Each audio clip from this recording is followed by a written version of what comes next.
Hi, this is Sai Sausheti and I'm a legal intern at LexClick.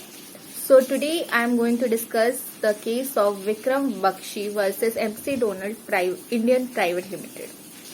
So the case is about the operation and mismanagement that happened in the company.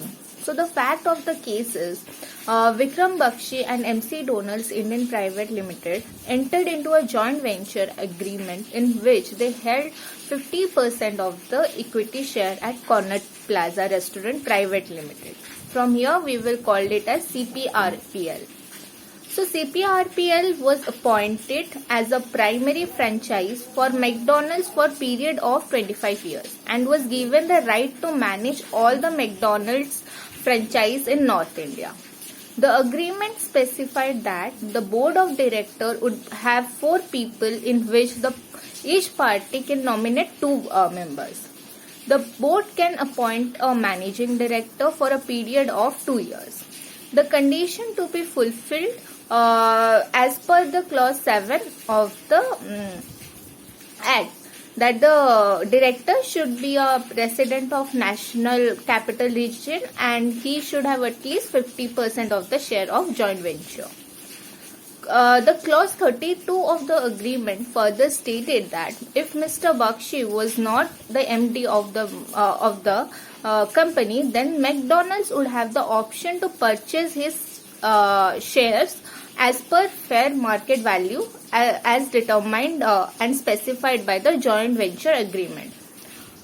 In 2007 and 8, McDonald's offered to buy his share at $5 million.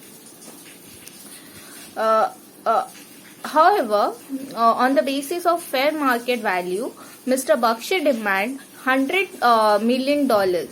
This led to allegation of diversion of funds and mismanagement. Mr. Bakshi disputed the facts and the basis on which such allegations were made. He stated that the actions by the nominee directors of MIPL to outset him as managing director was oppressive and is done with the malified intention.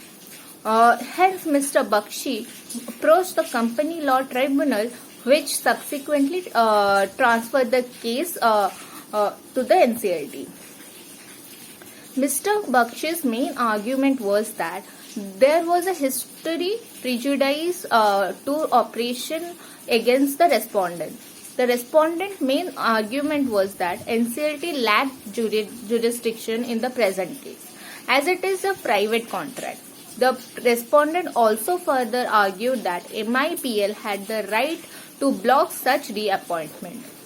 Mr. Bakshi had violated the provision of the joint venture agreement by acting against the interest of CPRPL and MPIL.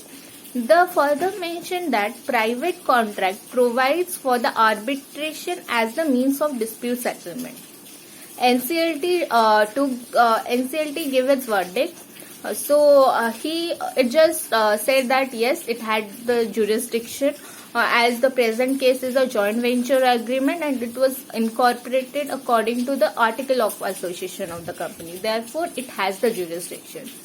The NCLT rejected the argument of the respondents completely, saying that looking at the financial statement of the company, it held that there was no case of mismanagement of the company as it was financially very healthy.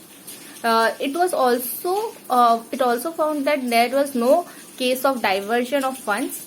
It also took cognizance of the fact that the respondent, while sending emails to the management of McDonald's, continued to send such mails to Mr. Bakshi. And since it sent some emails to Mr. Bakshi, it acknowledged that the sincere efforts that he had put in building the brand McDonald's in India. The NCLT held that the nominee director of MIPL The NCLT held that the acts done by the nominee directors of the MIPL to block the reappointment of Mr. Bakshi as MD was an act of operation, and it was done with the malified and premeditation intention of availing the benefits to their rights of purchase his share upon his termination. The NCLT also relied on the fact that the action of MIPL was detrimental to public interest. So, several employees of the franchise died to the employment hanging in the balance of owing to the decision. This terminated the franchise agreement. The NCLT held that the continuing trend of the respondent prejudiced an operation towards Mr. Bakshi. Therefore, it held that the case of operation and mismanagement. The NCLT retained himself as the managing director of CPRPL. So, in this judgment, it is a judgment where it has been given some clarity to the position of operation on mismanagement in India. Certain cases are there in which operation and mismanagement could held up, and in this case we got to know that Mr. Bakshi was intentionally removed from his position so that his shares could be taken upon. But the NCLT had given a very good verdict on this as restoring Mr. Bakshi's position, and moreover NCLT reinitiated him as a managing director of CPRPL. That's all about the case. Thank you.